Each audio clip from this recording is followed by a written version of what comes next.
Ciao everyone, it's Marchettino, and today we're off for a test drive with this American icon.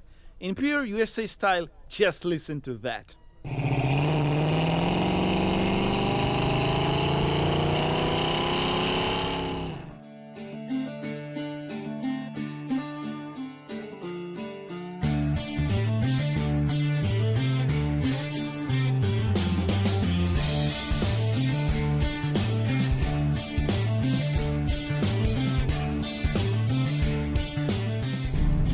I think today's test drive is gonna be really cool because to all those who doesn't live in Italy, you have to know that funny cars, muscle cars, American sports cars in general are not really popular.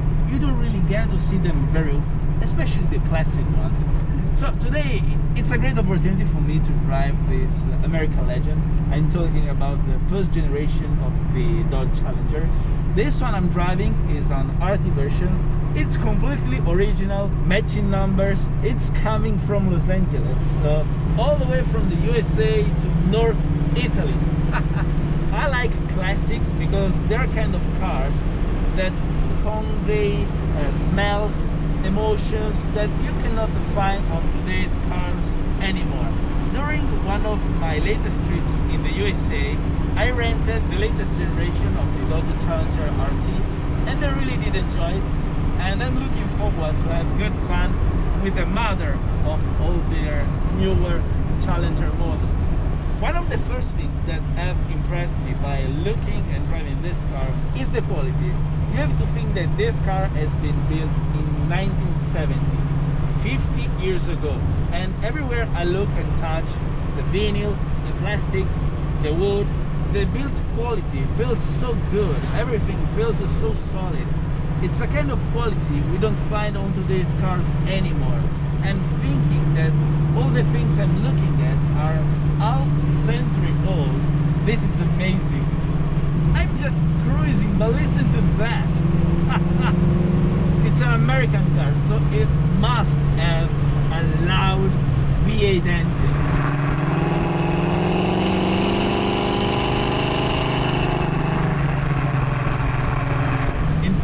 We find a 6.3 liter net aspirated V8, and I'm glad to be driving one that it's all matching numbers because it feels so fresh. The ride is so smooth, this car feels so comfy to drive. I'm in love with the seats. I could actually stop here on the ride and take a nap because they're so comfy, my goodness. So this is a slight turn, but look at this. Nothing truly happens, so when I start to steer, I need to be careful. I want to smash the foot on the throttle just on the straight line like this.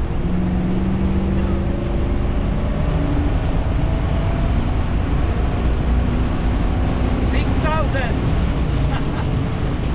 It's not even that slow, to be honest. If you consider that this car was made in 70, back in the days, it was able to go to 100 kilometers per hour in about 6.2 seconds, 0 to 200 in 29.9 seconds, quarter mile in slightly over 40 seconds. The engine is able to deliver 335 brake horsepower and 576 newton meters of torque. Of course, just on the rear tires. Zero electronics. Hopefully the road is dry and I'm feeling good. I'm feeling comfy to drive it. And this car is made for this, the straight line. A big straight line to cruise, enjoy the car, enjoy the scenery. I mean, look at the sun setting down. This is so gorgeous. I wish I was in the Pacific Coast Highway right now, but it's fine. I'm enjoying this car anyway. Next year, I'm looking forward to buy a classic car to have in my collection. Honestly, I wouldn't go for an American car. I mean, if I already had a big collection, I would like to have one. Maybe something like a 1966 for the Mustang. These cars are truly fascinating. If you buy a car like this, you don't do it for the mere performance. You do it for the sensations, the emotion, the smell, like American cars, I think this is a really good one.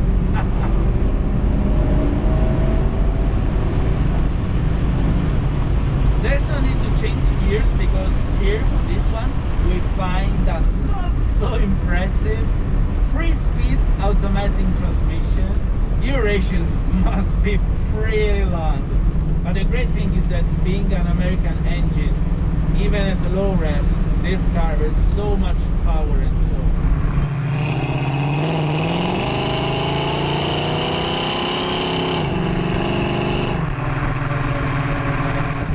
Eventually, back in the days, it was available also with a 4-speed manual transmission. Honestly, I would have gone for that one.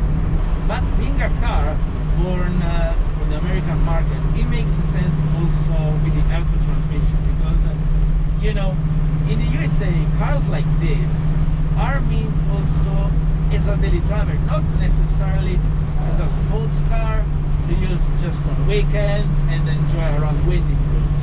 The great thing about America is that you can buy a car like this for a very good price. You can maintain it and run it with a very little expense.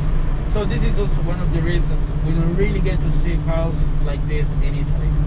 Everyone must be thinking, what the hell is that?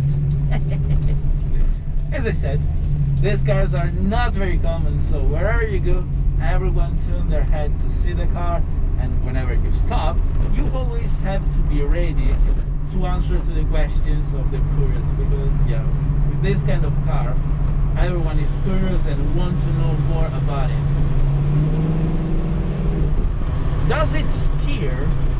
Well, yeah, kind of. Does it have a decent fuel consumption? Not really. Is it practical for Italy's roads? Not that much. But honestly, I like it.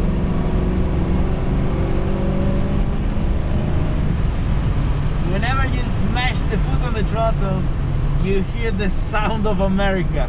It's not the quickest test drive I've ever filmed, but still, I really did enjoy the Challenger. What a car!